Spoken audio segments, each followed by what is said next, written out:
कोई भी बम्बई आता है किसी भी फील्ड में, आप सिंगिंग ले लो, एक्टिंग ले लो, डांसिंग ले लो, बहुत कंपटीशन है। और शुरुआत से ही आपको लगता है कि यार इतनी बड़ी भीड़ में कैसा काम चलेगा अपना। कुछ मेरे अंदर घंटी बजी कि यार अगर कुछ सीखना है लाइफ में, अगर एक्टिंग का काम तो नहीं मिल रहा है तो पीछे से ही सीखें। कम से कम एक सेट पे जाने का तो मौका मिलता है ना। आप इतने डेस्परेट होते हो उस कैमरा के पास होने के लिए।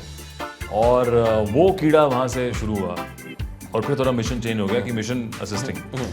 आई थिंक भगत सिंह में मैंने कॉलेज में और कुछ नहीं सीखा है सिवाय ड्राइविंग के। बम्बई जब मैं आया था ना तब मेरे जेब में बिल्कुल पैसे नहीं थे। कोई मेरे मिडिल क्लास अपब्रिंगिंग से है, फैमिली ने एक हद तक सपोर्ट किया जब आप बहुत ही डायर डेंजर में थे। तो मुझे लगता है आज उससे काफ़ी परसेंटेज ज़्यादा है लाइफ में। अपने दिन रहे हैं of romancing in Delhi and college life. I think बहुत इंटीग्रल पार्ट होता है जब आप नए लोगों से मिलते हैं, घुलते मिलते हैं। दिल्ली के दो लौंडे जब मिलते हैं तो इंटरव्यू नहीं होता, मिशन होता है, बवाल होता है। तो मिशन पे जाने के लिए रेडी हैं? बिल्कुल, बंदूक ले लीजिए। बिल्कुल, आप तैयार हैं? मैं तो तैयार हूँ। बंदूक आपको चाहिए? इस बंदूक की जरूरत नहीं है। मेरे काम करने का तरीका यही वाला निकलवाना था मुझे, क्योंकि मैंने टीजर देखा, मतलब मेरे काम करने का तरीका आधा काम तो आपके लुक्स ही कर देते हैं। अरे क्या बात है। नहीं, अरे इस बिजनेस में जो हम स्पाइंग बिजनेस अभी कर रहे हैं उसमें तो आपको अलग अलग रूप डालने होते हैं। यू हैव टू बी बेनाम। तो कभी लुक्स एडवांटेज होते हैं, कभी लुक्स डिसएडवांटेज होते हैं, बट चालाकी और पैशन का खेल है। अच्छा, मैंने जब नाम सुना फिल्म का मिशन मजनू, मेरे दिमाग में इमेज कुछ और थी। अच्छा, मुझे लगा कुछ आप आशिकी करोगे, कुछ लौंडियाबाजी करोगे, ये करोगे। अरे टीजर देखा तो इट इज एंटायरली डिफरेंट। तो मिशन मजनू नाम क्यों है फिर? ये मजनू देखो, हर काम में पैशन की जरूरत है। अगर आप पैशनेट नहीं हो किसी भी काम को लेकर तो आप उसको अच्छा नहीं कर पाएंगे। तो ये जो किरदार है ये हिंदुस्तान को लेकर बहुत पैशनेट है। ये जो हमारे बेनाम सैनिक हैं पूरी दुनिया में जो हमें प्रोटेक्ट कर रहे हैं बॉर्डर के उस पार, उस पैशन को लेके इसको देश का मजनू कहा है हमने। और तभी इसको जो बाकी किरदार इससे डील करते हैं वो बोलते हैं कि अबे मजनू, एंड यू नो तेरा कोड नेम, मिशन का कोड नेम मजनू है।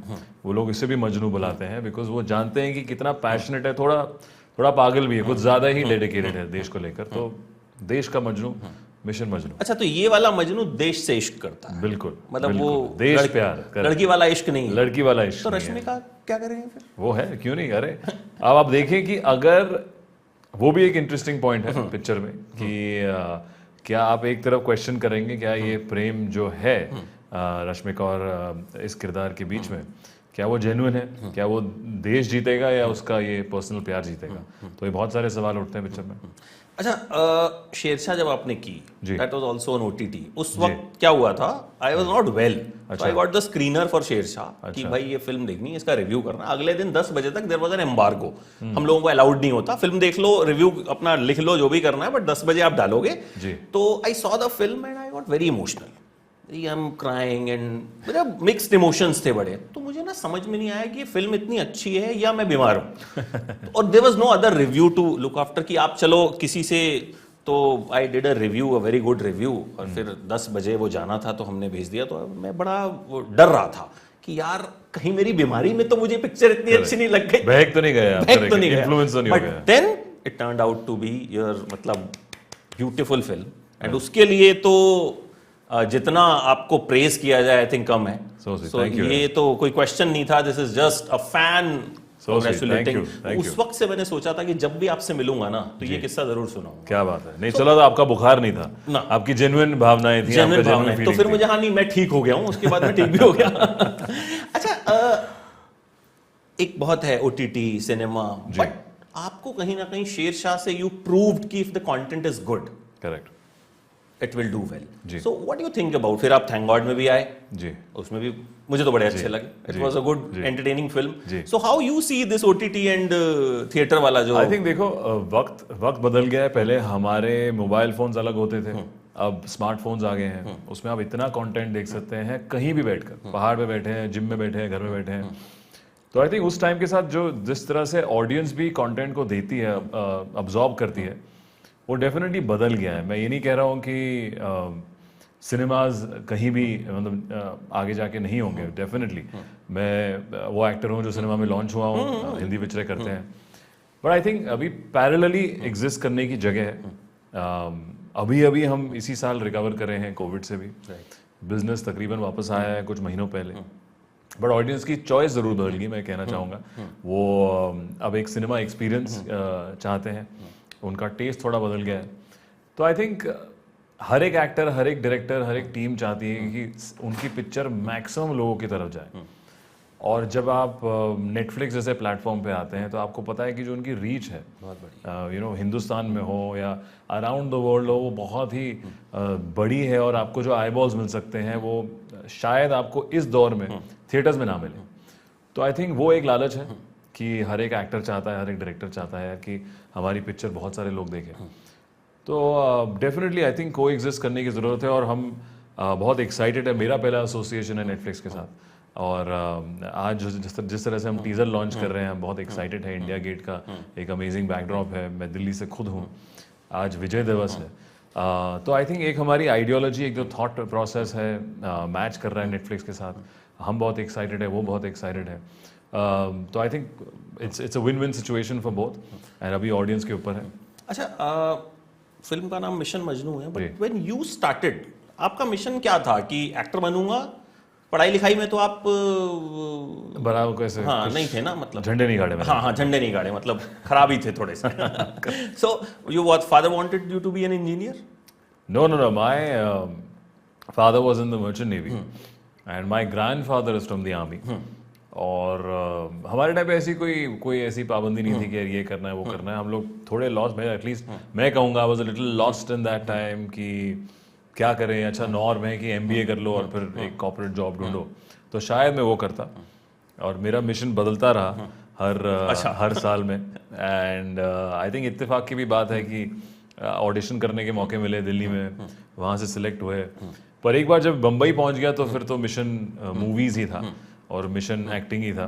और उसको कम से कम आज करने में मेरे को 6 साल लग गए जब मैंने अपनी पहली पिक्चर शुरू करी। मैं 21 में आया था बम्बई पे। ये सही है कि प्रोडक्शन हाउस में ही सोते थे आप, उसके ऑफिस में? शुरू में बिल्कुल। जिन्होंने बुलाया था आपको, शुरुआत में आया था, मैं शुरुआत में आया था तो उन्होंने तो बुला लिया यार, कोई भी लड़के आ रहे हैं दिल्ली से। तो फिर जब मैंने कुछ अरेंज नहीं किया था रहने के लिए, तो उन्होंने कहा हम अरेंज करेंगे। अब उनके वहाँ पे कुछ कम्युनिकेशन गैप हुआ तो कहते हैं यार ये है, एक गोरेगांव में एक उनका ऑफिस है, जो वहाँ पे एक एडिटिंग रूम है। तो मैंने कहा अच्छा कमाल है, कहाँ है? तो एक सोफ़ा दिखाया, क्योंकि वहाँ एडिटिंग रूम में ही सबसे साफ सुथरा और थोड़ा आई थिंक एयर कंडीशनिंग थी उस टाइम पे। तो वहाँ पे भी एक हफ्ता सोया भाई, वहाँ पे भी हम रहे। फिर जाके कोई जगह मिली, फिर जाके एक्चुअली वो ऑफिस वहाँ से निकला, फिर हम रहना शुरू करें। मेरे साथ और भी थोड़े लड़के थे। तो पहला एक्सपीरियंस मेरा मुंबई के साथ काफ़ी उटपटांग का था। और मैं कहूँगा 1 साल लग गया एडजस्ट करने में। और फिर जब आप एक बार कमिट कर देते हैं तो फिर चाहे वो 3 लोगों के साथ रूम शेयर कर रहे हैं, चाहे वो घर शिफ्ट कर रहे हैं, चाहे वो रेंटल हाउसेस देख रहे हैं, तो बहुत कुछ एक्सपीरियंस कराया बम्बई ने इस एक्टिंग के मिशन पे। अच्छा, ये सही है कि ऑटो में आपको एक दोस्त ने बताया था एडी कुछ होता है, फिर आपको पता चला कि then I want to know about, क्योंकि वो मैंने आपकी एक बायोग्राफी बनाई थी। अरे वाह। सो मैंने बहुत रिसर्च की आपके ऊपर, तो देन मुझे पता चला कि ऑटो में आप जा रहे थे, आपके फ्रेंड ने आपको बोला एडी होता है। सो मैं वो जरूर आपके मुंह से जानना चाहूंगा। जी बिल्कुल। तो ये जैसे ही जब हम जिस एंट्री की बात कर रहे थे बम्बई में, मैं जब गया तो उसके तकरीबन 1.5 साल के बाद की बात है, क्योंकि जो पिक्चर के लिए मैं आया था उसकी हमने कम से कम 8-10 महीना ट्रेनिंग करी। और पता चले कि यार वो जो डायरेक्टर साहब थे वो नहीं बना रहे। हम नाम नहीं लेंगे। तो हाँ, तो डायरेक्टर साहब नहीं बना रहे। और तो अभी भी कह रहे हैं कि नहीं बनेगी ज़रूर, बट अब हम शायद ट्रेनिंग नहीं करेंगे, हम ये नहीं करेंगे। तो यार मतलब 21-22 साल में आप जो जुनून होता है आपका, जो होता है कि यार घर नहीं बैठ सकते, मतलब बहुत रेस्टलेस था तब मैं, और बम्बई में बैठना नहीं चाहता था। तो वहाँ पहले मैंने वो घर छोड़ दिया, उनका जो भी उनका अकोमोडेशन था या फिर दोस्त के साथ शेयर कर रहे हैं। दो दोस्त यार बहुत प्यारे थे, उन्होंने जगह दी अपने घर में 1 BHK में, 2 लोग शेयर कर रहे हैं। तो फिर जब मैं एक ऑटो रिक्शा में ही हम लोग जा रहे थे तो किस्सा मुझे याद है, वो अंधेरी में ही था और उसने बोला, एक एक्टर की बात करी कि यार ये एक्टर देवनागरी में पढ़ता है डायलॉग्स और ये सब। तो मैंने कहा तुझे कैसे पता? कहता है जब मैं असिस्ट कर रहा था ना तब मैंने नोटिस किया। तो मैंने कहा ये क्या होता है? तो because I was very intrigued कि यार आपको किसी और एक्टर का प्रोसेस पता चलता है और वो कितना इंटरेस्टिंग और कितना बेनिफिशियल हो सकता है। तो उसने बताया यार कि असिस्टेंट डायरेक्टर्स होते हैं जो डायरेक्टर की मदद करते हैं, और बहुत काम करना पड़ता है। कभी तो आप सीन दे रहे हो, कभी आप साफ कर रहे हो, कभी प्रॉप दे रहे हो, कभी बैकग्राउंड ऑर्गेनाइज कर रहे हो। तो मैंने कहा बट तू सेट पे जाता है? हाँ यार। तो वहां से मैंने उसको भी नहीं बोला था, तो मेरे को वो डिस्टिंक्टली याद है कि कुछ मेरे अंदर घंटी बजी कि यार अगर कुछ सीखना है लाइफ में, अगर एक्टिंग का काम तो नहीं मिल रहा है तो पीछे से ही सीखें। कम से कम एक सेट पे जाने का तो मौका मिलता है ना। आप इतने डेस्परेट होते हो उस कैमरा के पास होने के लिए। और वो कीड़ा वहां से शुरू हुआ, और फिर थोड़ा मिशन चेंज हो गया कि मिशन असिस्टिंग, ताकि बोलूंगा अरे हीरो बनना है तो बोलेंगे भाई चल करेक्ट, हीरो बनने तो काम कोई काम दे नहीं रहा है, एडी बनना है, असिस्ट करना है तो कहेंगे चल आ तो जा। फिर so I just want to show कि स्ट्रगल कितना रहता है, बिकॉज़ वी जस्ट सी कि हीरो घुसा मार रहा है, ट्रेन से निकला और ये वो। नहीं, बहुत सालों की मेहनत है, और बहुत सालों की एक जो डेडिकेशन आपको होगी। Because see you have to be obsessed कि आप जब भी कोई भी बम्बई आता है किसी भी फील्ड में, आप सिंगिंग ले लो, एक्टिंग ले लो, डांसिंग ले लो, बहुत कंपटीशन है। और शुरुआत से ही आपको लगता है यार कि यार इतनी बड़ी भीड़ में यार कैसा काम चलेगा अपना। पर वही है जो डेडिकेटेड है वही फिर आगे बढ़ता है। अच्छा, coming back to Mission Majnu में नेटफ्लिक्स वाले जो है काट ना देंगे यार, बस ज़्यादा है इधर उधर की पूछ रहा है सिद्धार्थ के बारे में, हमारी फिल्म की बात नहीं कर रहा है। अच्छा, इस फिल्म में कुछ रहा टफ, मतलब क्योंकि जो हमने अभी तक टीजर देखा, टीजर में तो यू आर एट ईज की, तो कुछ रहा ऐसा कि जो लगा हो कि यार ये वाला करने में थोड़ा मुश्किल आई थी? नहीं, ऐसे बहुत किस्से हैं। मैं बहुत एक्साइटेड हूँ उस पिक्चर के कैरेक्टर को लेकर, बिकॉज पहली बार जो प्रिटेंड लेयर्स हैं, क्योंकि मेरा जो किरदार है वो एक जासूस का है, जो हिंदुस्तानी जासूस है पर वो पाकिस्तान में है। तो जब ऑब्वियसली वो अपनी रियल आइडेंटिटी नहीं बताएगा वहाँ पे, तो मैं एक टेलर प्ले कर रहा हूँ वहाँ पे रावलपिंडी में। और कि वो कैसे, और वो टेलर भी क्यों चुना उसने, उसका एक बहुत इंटरेस्टिंग मतलब एक रीज़न है उसका कि उसको टेलर क्यों बनना था, एक दुकान में क्यों जाना है, वहाँ से उसको कोई इन्फॉर्मेशन मिलती है, इट्स ऑल कनेक्टेड। तो उसके साथ साथ आपकी भाषा चेंज होती है, आपकी बॉडी लैंग्वेज चेंज होती है, आपकी लुक चेंज होती है, और हर सीन में वो अलग अलग तरीके से इन्फॉर्मेशन निकालता है। तो मुझे को बहुत अलग सुर करने को मिले, विच वॉज इक्वली चैलेंजिंग एक भाषा को लेकर, जो उस ज़माने की पंजाबी उर्दू थी, और थोड़ा बॉडी लैंग्वेज को लेकर, क्योंकि यार एकदम से आपको टेलर दिखाना है, फिर वो अपना असली रूप दिखाता है किसी सीन में, फिर वो टेलर बनता है। रिसर्च कैसे होता है, उसका दिमाग कैसे चलता है। जब आप जासूस प्ले करते हैं, आई थिंक इंटरेस्टिंग इसलिए होता है बिकॉज मैं आपके साथ ऐसे भी बैठा हूँ पर मेरी रियल आइडेंटिटी नहीं है, और ऑडियंस को पता है कि नाटक कर रहा है, तो वो ऑटोमेटिकली इंटरेस्टिंग हो जाता है कि वो कैसे इन्फॉर्मेशन निकालेगा, वो सीन कैसे होगा। तो आई थिंक ऐसे काफ़ी चैलेंजिंग सीन्स थे performance wise, and that's why I am very excited about this character कि लोग इसको जब नेटफ्लिक्स पे देखेंगे तो आप नेटफ्लिक्स में जब आप थिएटर से अलग एक्सपीरियंस एडवांटेज क्या होता है कि you just look at the content for as it is, और वो इंगेजिंग ही होगा तभी लोग उसको पूरा कंप्लीट करते हैं, वरना तो आप पॉज कर देंगे, आप फॉरवर्ड कर देते हैं। बहुत सारे ऑप्शंस है, अब तो 15 सेकंड वाला फॉरवर्ड पहले 10 सेकंड वाला था, 15 सेकंड वाला आ गया है। तो नए नए फीचर्स आ रहे हैं। तो आई थिंक अगर आप होल्ड कर पाए ऑडियंस को, that speaks volume of the content. तो मैं वो रिएक्शन देखने के लिए बहुत एक्साइटेड हूँ। अच्छा, जासूस तो इसमें आप बने, अगर रियल लाइफ में जासूसी करनी हो बॉलीवुड में किसकी करेंगे, करना चाहेंगे? करेंगे तो नहीं, करना चाहेंगे? अरे हमारे आसपास इतने जासूस हैं, जो पैप कल्चर शुरू हुआ है वो जासूस से कम नहीं है। मैं तो उनसे टिप लेना चाहूंगा कि भाई कहाँ से आपको पता चलता है कि हम कब एंटर करने वाले हैं, कब एग्जिट करने वाले हैं, स्पेशली जब आपकी गाड़ियाँ, उनको गाड़ियों का नंबर ही पता है। हाँ, सब पता होता है। तो बस मतलब वो सबसे बड़े जासूस रह रहे हैं, पर हमें किस पे जासूसी करनी होगी? हम तो चाहेंगे कि हमारी जासूसी कम हो, उससे ब्रेक मिले उल्टा। आपकी तो कम हो, आपको अगर कुछ करना हो, मान लीजिए करण जौहर हैं, कोई भी है, कुछ जानना चाहेंगे उनके बारे में? नहीं, उनके बारे में जासूस करने की जरूरत नहीं है, उनकी सारी सबकी लाइफ सोशल मीडिया पे आजकल। मैं तो एक ही चीज, जो मैं हाल ही में, मेरे I am very fond of animals, मेरे पास जो पेट डॉग था, तो मैं वो सोचता था जब मैं घर पे नहीं हूँ तो वो क्या करता है, तो अगर मैं उस पर जासूसी कर पाऊँ कि मेरा पेट एनिमल घर पे क्या करता है भाई, ठीक है, यानी उसका दिन कैसे जा रहा है, जासूसी। अच्छा, नाम इसका इस तरह का है, मिशन मजनू जी। तो मजनू तो आशिक होते हैं जी। तो सिद्धार्थ मल्होत्रा रियल लाइफ में मजनू टाइप है? अरे थे पहले? अरे वाह, बहुत, अरे बिल्कुल, ऑब्वियसली हर किसी की लाइफ में आशिकी और मजनूगिरी हुई है। दिल्ली के लौंडे हैं, दिल्ली में भगत सिंह में कितना कुछ, आई थिंक भगत सिंह में मैंने कॉलेज में और कुछ नहीं सिखाया सिवाय ड्राइविंग के। अच्छा, कभी ऐसा हुआ था कि जैसे वो हम मैं हूं ना में देखते हैं, जब सुष्मिता सेन आती हैं, शाहरुख खान को दिल में घंटी बजती है, तो इस तरह से कभी कुछ हुआ? नहीं, हमारे कॉलेज में सुष्मिता मैम जैसी कोई ऐसी टीचर नहीं आई। भगत सिंह की आप फैकल्टी देख लेते तो फिर आपको लगता कि हम थोड़ा क्लास से बाहर ही रहे थे। नहीं, ये बोलना नहीं चाहिए। मतलब चलो, अगर मैं हाँ, नहीं, वैसे नॉर्मल कभी भी उस तरह का मूवमेंट आया है सिद्धार्थ की लाइफ में कि कोई वही कॉलेज में देखा ऐसा? सुष्मिता सेन और शाहरुख खान वाला मोला कॉलेज में, स्कूल में, कभी भी? नहीं, ऐसा कोई ऐसी घंटियां तो नहीं बजी, बट डेफिनेटली अपने दिन रहे हैं of romancing in Delhi and college life. I think बहुत इंटेग्रल पार्ट होता है जब आप नए लोगों से मिलते हैं, घुलते मिलते हैं। और ड्राइविंग भी इसी जुनून से सीखी थी। तब था मिशन ड्राइविंग कि यार if you can drive and take your date out for dinner। ओह अच्छा, तो ड्राइविंग आपने डेट पे जाने के लिए सीखी? ऑब्वियसली, हर लड़के की मोटिवेशन।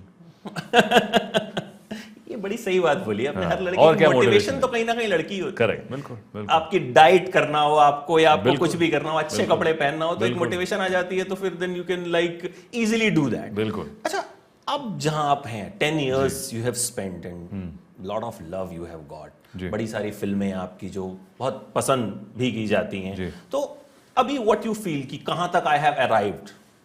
ओह नो यार, नहीं, आई थिंक एक्सपीरियंस बहुत रहा है 10 सालों में, but content wise, performance wise, stories wise, I think I am equally hungry to do better and to do different kind of roles.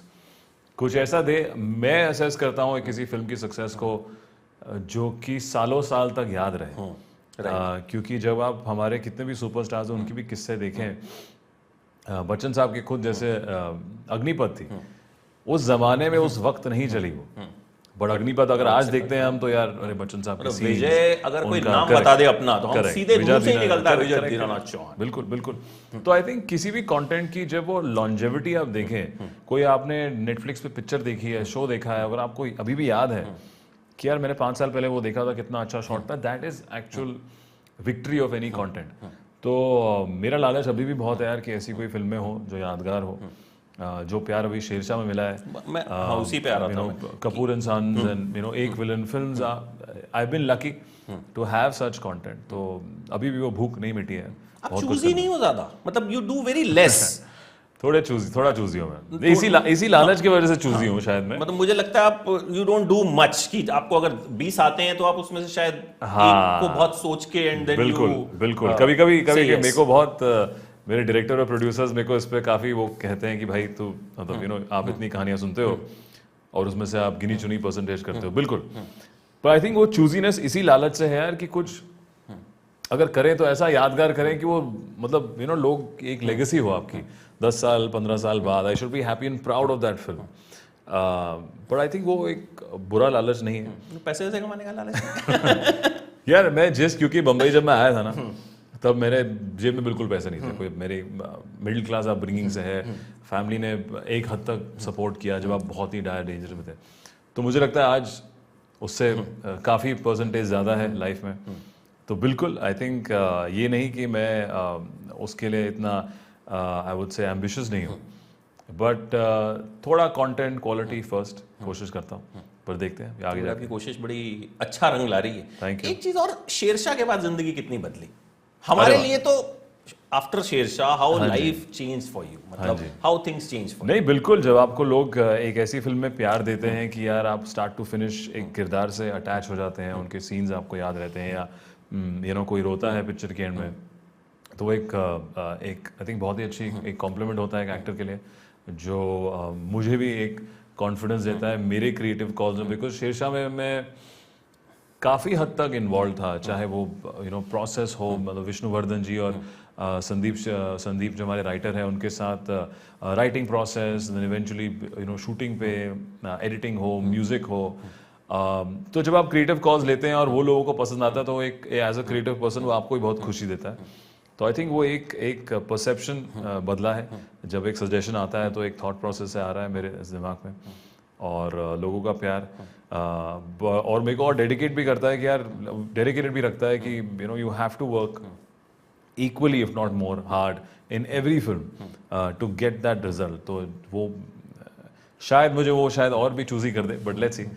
Lastly मैं आपको ना आपके एक फैन के बारे में बताना चाहूंगा। जी। बड़ा छोटा बच्चा है, अच्छा, मेरी फ्रेंड है एक, नायाब उनका बेटा, बड़ा नायाब, उसका बर्थडे आपके बर्थडे के दिन होता है। अरे वाह, उसका लाइफ में मिशन है मुझे सिद्धार्थ मल्होत्रा बनना। अरे सो तो एवरी सेकेंड डे हर मदर कॉल्स मी हाँ। कि please tell Siddharth Malhotra about my son अरे वाह। Take wishes. अहान उसका नाम है कि Ahaan want to be like Siddharth Malhotra. उसने पता नहीं कौन सी आपकी फिल्म में वो या तो गाने चला के देखता रहता है आपके, या वो बहुत छोटा सा है, 2-2.5 साल का होगा। अरे वाह, सो स्वीट है। Wish him. जी बिल्कुल, अहान को आप ये वीडियो क्लिपिंग भेजें अगर वो हमें देख रहा है तो। Thank you Ayan and Ahan, या thank you Ahan for all the love and hopefully we our paths meet through him and I can wish you good luck. और बाकी बहुत सारी लड़कियों की भी विशेष हैं, वो मैं बताने नहीं वाला। Thank you so much Siddharth, Thank you. For giving us lovely content So sweet, and thank you. Keep giving and hope mission Majnu बिल्कुल, वही जादू चलाए जो आपकी पिछली फिल्में जो हैं चला रहे हैं। और इस बार भी हम जो हैं इमोशनल भी हों, रोएं भी, और कुछ फील करें। फिल्म जब आपको कुछ फील करवा देती है ना, बिल्कुल, तो अब जिस शेरशाह ने मुझे जो फील करवाया वो मेरे साथ आज तक है। जी, I carry that thing with me. Correct, तो वो correct. मुझे मतलब एक, क्योंकि कुछ कुछ फिल्में आपके साथ रह जाती हैं। जी बिल्कुल, बहुत सी फिल्में हम देखते हैं, कुछ भूल जाते हैं, बट कुछ लंबे टाइम तक रहती हैं। तो आई थिंक ये भी ऐसी रहे। Thank you so so much, Lovely talking thank to you, you. Thank you.